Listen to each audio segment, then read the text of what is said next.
Не будет здесь коррупции, пока я президент. Всем привет! Я Станислав Ивашкевич, руководитель Белорусского расследовательского центра. И в нашем сегодняшнем расследовании мы впервые покажем, как Александр Лукашенко раздает коррупционные доходы своим силовикам. Вы красавцы! На основании документальных доказательств мы впервые покажем, как силовикам, когда они достигают определенного уровня, поручают в личных интересах их высшего руководства заниматься той незаконной деятельностью, с которой они официально поставлены бороться. И покажем мы это на примере того кризиса, который набирает обороты прямо сейчас на наших границах с Евросоюзом. Поехали!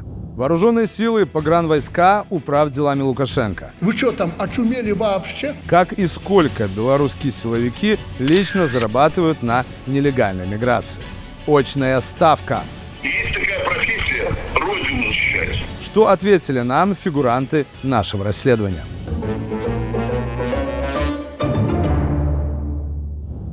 Итак, ситуация на белорусской границе с Евросоюзом снова накаляется. Польские пограничники пресекают до 100 попыток в день незаконного пересечения белорусско-польской границы. Это до 100 в день, а в сумме в месяц получается около 2000 человек. Это столько они ловят. Сколько в результате прорывается, мы благодаря проведенному расследованию прикинем через пару минут. Спойлер – много.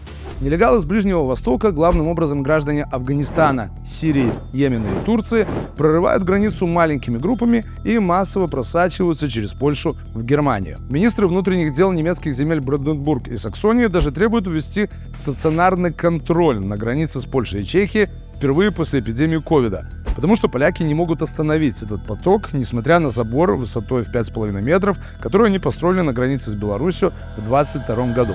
Как это происходит? Об этом уже были разрозненные сообщения, поэтому я сейчас быстро подсуммирую ту часть расследования, которую подтвердила более ранние публикации, и перейду к тому, что удалось узнать нового. Итак, мигранты практически все сейчас приезжают через Россию. Из Москвы их везут в Минск или Брест, оттуда к границе. Какое-то время они ждут в лесу сигнала, что польских патрульных поблизости нету, как правило, несколько дней. Дальше, получив сигнал, перелезают забор при помощи лестниц, отходят на несколько километров в глубину леса в Польше, и там их подбирают нанятые водители и везут в Германию. Водители этих в Польше нанимают прямо в открытую. Размещают объявления в разных сообществах от анонимного телеграм-аккаунта. Дальше это работает как Uber. Добавляют вас в группу, где размещают заказы. Когда берете заказ, вам все с того же анонимного телеграм-аккаунта сбрасывают точку, ну а оплату перекидывают опять же анонимно на криптокошелек или предлагают передать наличными через посредников. Мы эту информацию узнали, отозвавшись на одно из таких объявлений. Вы людей забираете уже на польской стороне. Ясно. И докуда мне их везти там? До границы Германии. Ага. В Германию саму не заезжаете. Ага. А кого возить? Кто там вообще именно будет? Ну, есть у нас индусы, либо сирийцы. А у этих пассажиров есть документы какие-то или нет вообще? Ну, конечно, нету. А вообще, сколько раз в месяц такие вот будут рейсы? У меня каждые 2 дня есть люди от 20 до 35 человек. Нас включили в эту Uber-группу, и мы посчитали и прикинули примерно, сколько мигрантов проскакивает мимо пограничников и сколько на этом зарабатывают организаторы. А во второй части этого видео расскажем, как на кризисе нелегальной миграции зарабатывают лично белорусские силовики. Так что смотрите видео до конца и, кстати, поставьте прямо сейчас лайк, чтобы об этом узнало как можно больше людей.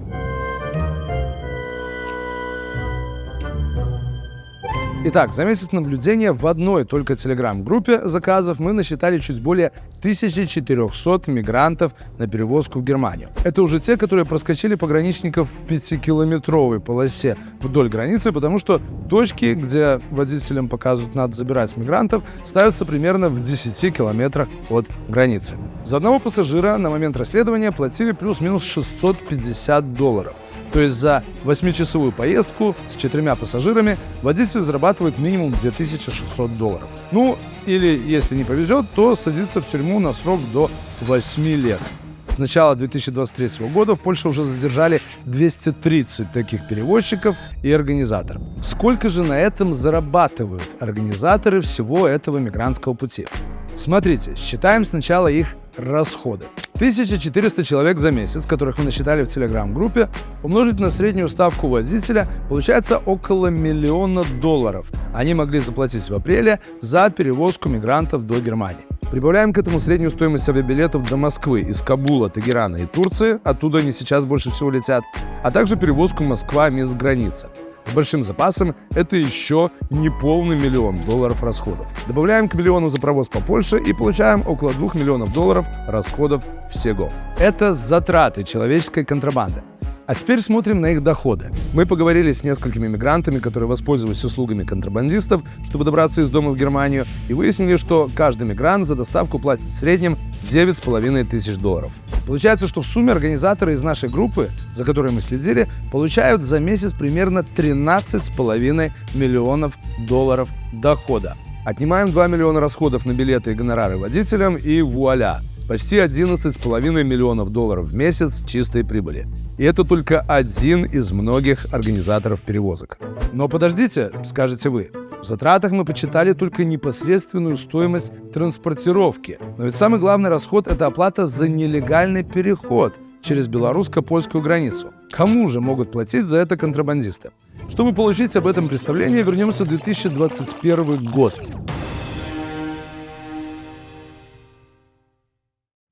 Миграционный кризис 2021 года, напомним, отсчитывается с конца июня. Именно тогда Александр Лукашенко заявил, что перестанет мешать нелегальной миграции в ЕС через Беларусь.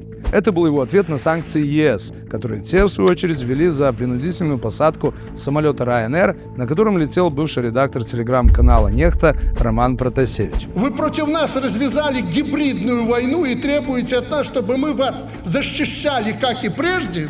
Но подготовка к кризису шла полным ходом уже в мае. 5 мая некий Дмитрий Коробов, бывший сотрудник управления по борьбе с экономическими преступлениями, заключил от имени компании «Оскар Тур» договор с Центр-курортом управления делами Лукашенко. Предмет договора – сотрудничество в области международного туризма между странами арабского мира и Республикой Беларусь. А через 5 дней после этого в Минск начинает летать известный прямой рейс «Флай-Багдад» из Ирака. В Беларусь начали съезжаться туристы с Ближнего Востока, но более месяца до официальной отмашки от Лукашенко их границы не пускали. Коробов, как свидетельствует прослушка, которую мы получили от киберпартизан, потратил много нервов на то, чтобы собирать накапливающихся и постоянно разбегающихся туристов из Ирака. Как муравьи расползаются. Ну, у нас сделали упущение эти самые службы, и наказав первые 2 группы, которые сбежали контору, раньше сразу дрюкали за это. Они закрыли глаза. И раньше там у себя в Багдаде подумали, что так, можно идти, да? Если получилось у тех 2 групп, так а чем мы хуже? Это, грубо говоря, из туристов самолетов, тут 80% этих вот въезжают. Первая угроза Лукашенко открыть шлюз этих мигрантов в Евросоюз прозвучала 26 мая. Но их все равно еще продолжали сдерживать, хотя и одновременно продолжали активно завозить. В конце июня белорусские власти начали процесс выхода из соглашения о реадмиссии с ЕС. Количество рейсов из Ирака тогда удвоилось. А окончательная отмашка пошла 22 июня. И река мигрантов, накопившаяся за 1,5 месяца, хлынула через границу. Изначально многие из них прилетали по приглашению Центр-курорта, который входит в государственный холдинг управления делами Лукашенко. В наших руках оказались ходатайства за май-июнь 2021 года, которые Центр-курорт пачками отправляла в белорусский МИД на выдачу виз иракцам. Размещались восточные гости в гостиницах структуры управделами. Большинство из этих иракцев якобы приезжали в Минск поохотиться в республиканское объединение «Белорусское общество охотников и рыболовов». А председателем этого охотничьего хозяйства в конце октября 2021 года Лукашенко назначил Игоря Шуневича, бывшего министра внутренних дел. Правда, документы у нас только до середины июня, поэтому выдавал ли он дальше приглашение в октябре-ноябре, мы можем только предполагать. И вот тут начинается самое интересное. Как только в СМИ просочилась информация, что к миграционному кризису причастного правделами Лукашенко, схема поменялась. Конвейер оформления приглашений для нелегалов белорусские власти передали из государственных рук в частные. На Оскар все делаю. Да, мы теперь все только от Оскара. Окей. А что случилось? СМИ раструбили. Понятно. Да, что там центр курорта замешан, они дали информацию, что пока все приостановим. Да, то это без разницы вообще абсолютно. Нам проще даже от себя делать, ни от кого не зависит. В октябре 2021 года СМИ опубликовали списки из посольства в Дамаске, где было перечислено 12 фирм, которые единственные могут делать приглашения в Беларусь. И власти Беларуси сказали, заниматься этим дозволено только вот этим 12 фирмам. Мы проанализировали владельцев и руководителей этих турфирм в период миграционного кризиса и увидели, что следы существенной части из них так или иначе ведут в 2 силовых ведомства – Пограничный комитет и Вооруженные силы.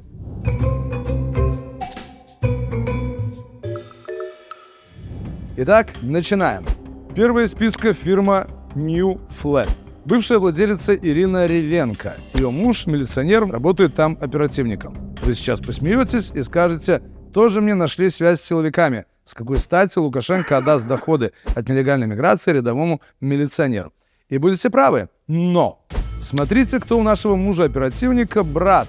А брат Валерий Ревенко в марте 2022 года назначен помощником министра обороны Республики Беларусь по вопросам международного военного сотрудничества. До повышения трудился в том же департаменте международного военного сотрудничества на должности заместителя начальника. В декабре 2021 года, когда миграционный кризис уже сошел на нет, Ирина Ревенко продала New Flag некой Наталье Шнитовской. Ее муж, Шнитовский, милиционер, с 2021 года работает командиром взвода ППСников в Минске. Но это навряд ли след, потому что, опять же, слишком низко поставленный муж. Зато через Шнитовскую видим связь с еще одной компанией из списка монополистов по нелегалам – с фирмой New Visa.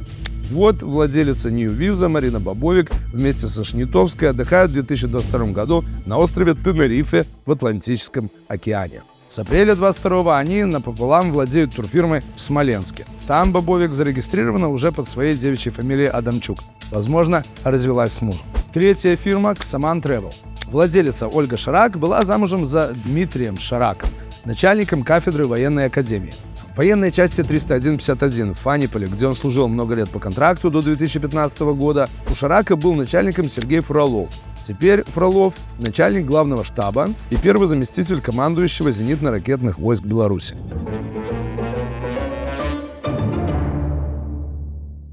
Смотрим дальше список монополистов по нелегалам. Байлен Тур. Ее владелец Александр Паюков служил в пограничном комитете. На пенсию вышел в 2021 году, в год мигрантского кризиса. Но фирмой Байлен Тур он вместе с иракцем Абу-Бакером владеет еще с 2017 года. Причем служил Александр Паюков не в абы какой части, а в самой что ни на есть 1250. В СМИ писали, что именно в этой части проходил срочную службу Виктор Лукашенко. Также там базируется ОСАМ, пограничный спецназ и спецслужба. Именно оттуда вышел ряд высокопоставленных силовиков, которых считают кланом сторонников старшего сына Лукашенко. В 2001 году Паюков был награжден медалью за отличие в охране государственной границы по личному указу Лукашенко. Есть довольно большая вероятность, что Паюков, служа в погранкомитете, координировал переброску нелегальных мигрантов еще 10 лет назад.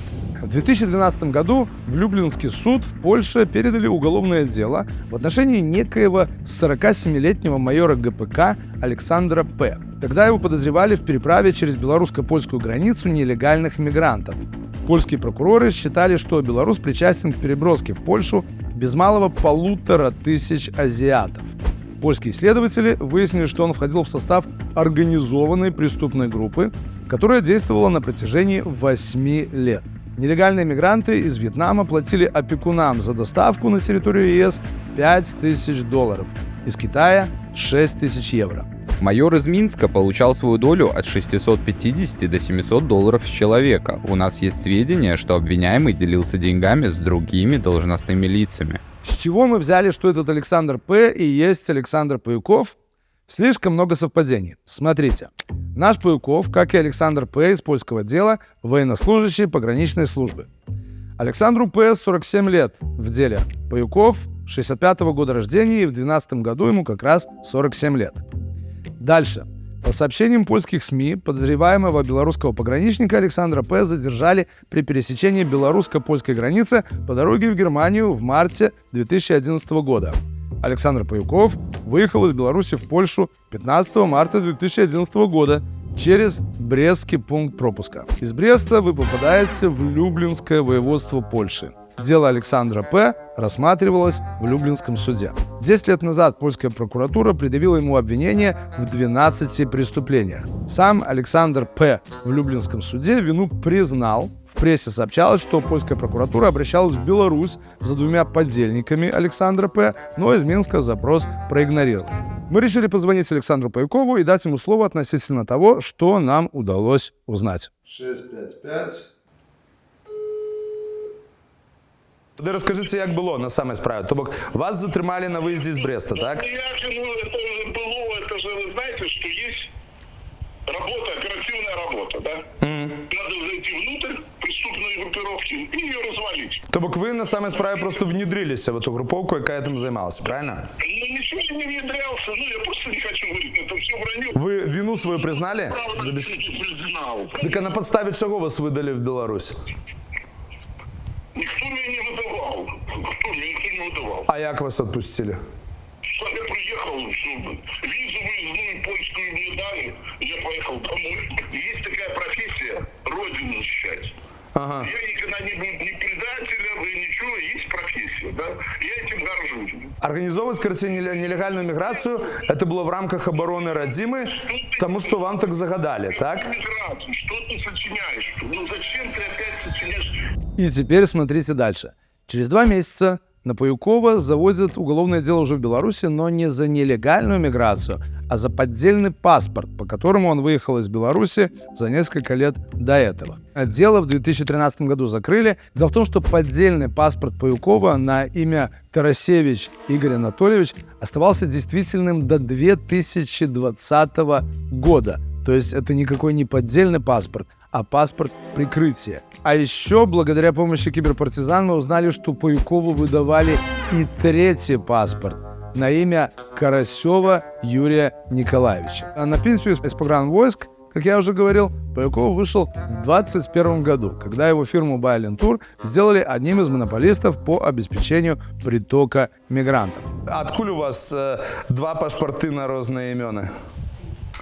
Я не знаю, второй я не знаю, я не знаю. Тарасевич Игорь Анатольевич не ведаете, да? Ну, знаете, вы это будете в эфире где-то рассказывать. То, что не рассказывать, это бред, это вранье. А на вас была навод в Беларуси заведена криминальная справа за то, что вы зим выезжали? Было, честно, я вам клянусь. Я не знаю. Слушайте, вы не ведаете, откуда у вас был паспорт, по яким вы выезжали из Беларуси. Я правильно вас разумею? Ну что? Ну и что дальше? Это прошло сколько лет? Я наказание понес. Дальше что? Это все для оперативной работы, я так разумею, по линии АСАМ, правильно? Я ничего не знаю. Вы взяли где-то информацию. Вот вы там и спросите. Паюков связан с еще одной фирмой из привилегированного списка – «Визак». 23 октября 2020 года Паюков от лица своей компании Байленtuр выписал в Беларусь иракца Шервани Гараха Аббаса Куртаса.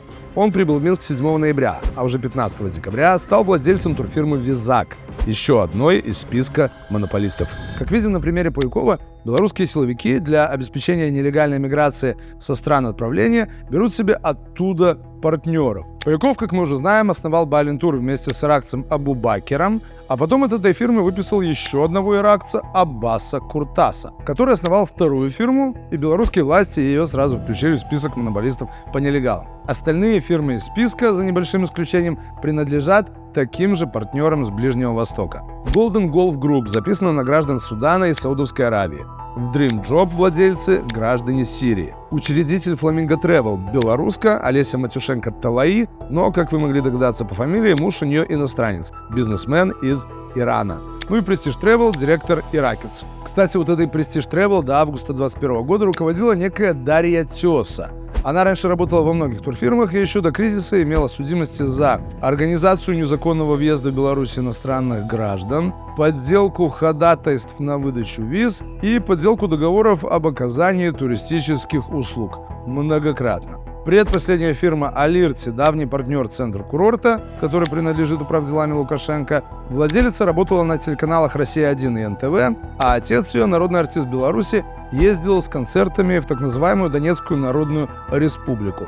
Ну и, наконец, фирма «Умно Туры» записана на 2 белорусов, у которых мы пока не нашли сомнительных связей. Если кто-то из вас знает, пишите в бот, и мы проверим. Ну еще Оскар Тур, который я упомянул с самого начала, владелец Иракец, а замдиректора был бывший сотрудник УБ.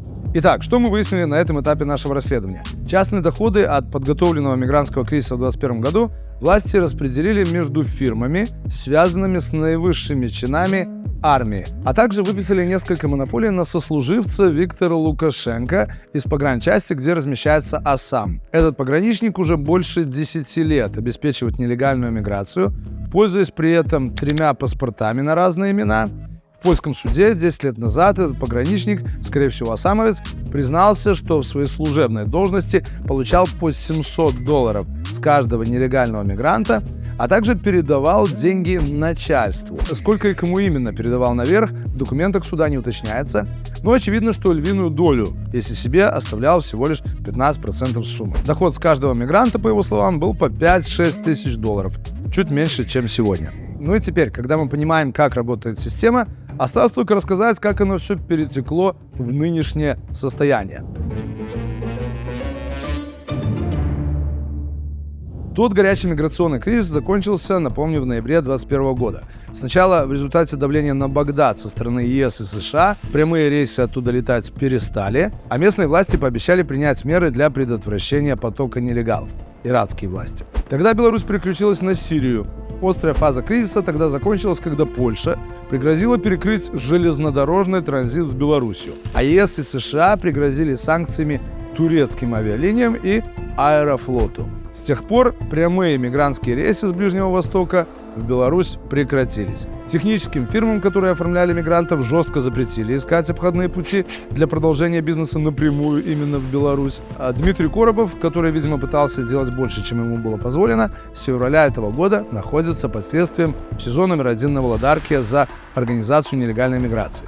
Сегодня, как видим, новая волна мигрантов в Беларусь идет уже через Россию. В прошлом году поток нелегальных мигрантов в ЕС через Беларусь усилился после того, как Россия постепенно поотменяла ковидные ограничения на авиарейсы из стран Ближнего Востока. Началось это еще весной 2022 года, и эти попытки не всегда заканчиваются хорошо. Знакомьтесь, это Ибрагим, он из Египта, дома работал штукатуром.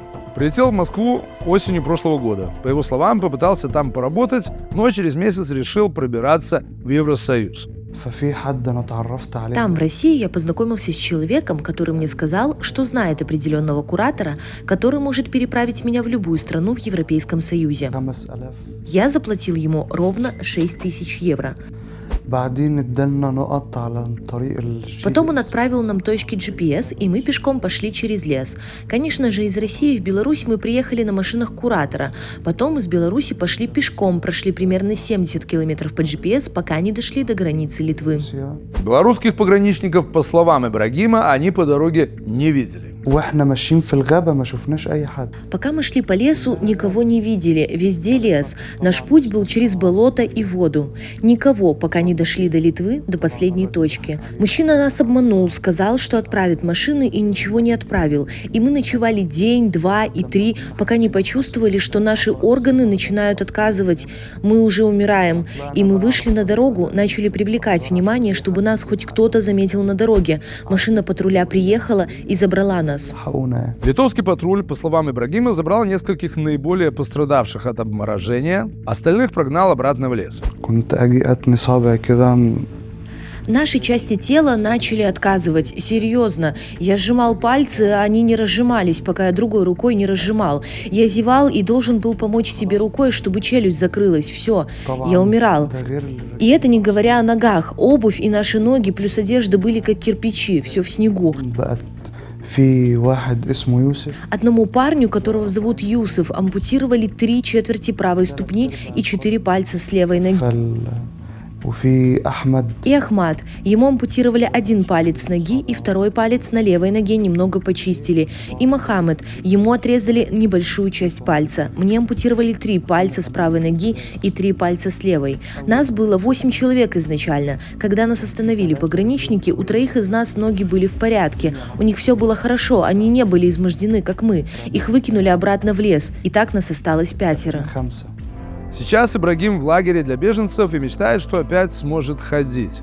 По его словам, в Литве мне оказывали медицинской помощи около 2 недель. Хотя на нынешние отношения, уже после того, как попал в больницу, он не жалуется. Итак, что мы выяснили? Белорусские власти отдали обслуживание потоков нелегальной миграции в 2021 году на откуп 12 фирмам. Почти половина из них зарегистрирована на родственников более или менее высокопоставленных силовиков или непосредственно на недавних сотрудников органов. Остальные фирмы принадлежали выходцам с Ближнего Востока, которые, скорее всего, непосредственно обеспечивали логистику. Один из наших фигурантов, сослуживец Виктора Лукашенко, обеспечивал нелегальную миграцию многие годы, сначала находясь при должности. Власти позволяли ему оставлять себе лично 15% дохода. Неустановленную польским судом часть денег он, по его признанию, направлял куда-то наверх. Белорусские власти его снабдили для деятельности 3 паспортами на разные имена, а по выходу на пенсию поставили на потоки нелегалов официально. Массовые потоки нелегальной миграции продолжаются теперь уже через Россию. С одной из многих групп по переброске нелегалов, в которые мы внедрились, организаторы имеют по $11,5 миллиона в месяц чистой прибыли. Нелегалов периодически обманывают, бросают на границе, не давая ему идти ни в ЕС, ни назад. К маю 2023 года польские пограничники нашли на границе с Беларусью минимум 26 трупов, жертв миграционного кризиса. По оценкам журналистов и активистов, цифра может быть больше 45 трупов по обе стороны белорусско-польской границы. Также мы благодарим наших патронов, которые поддерживают наше расследование рублем, когда у нас есть гранты или когда нет. Их имена и ники вы видите сейчас на экране. Вы также можете поддержать БРЦ через кнопку «Суперспасибо» на YouTube или на платформе Patreon. Этот материал подготовлен совместно с литовской Сиеной, латвийской Рибалтикой, польской фундацией репортеров, профинансировано грантом Фонда журналистские расследования для Европы IJ4EU при поддержке Киберпартизан и участии Альянса независимых расследователей Беларуси. Пока.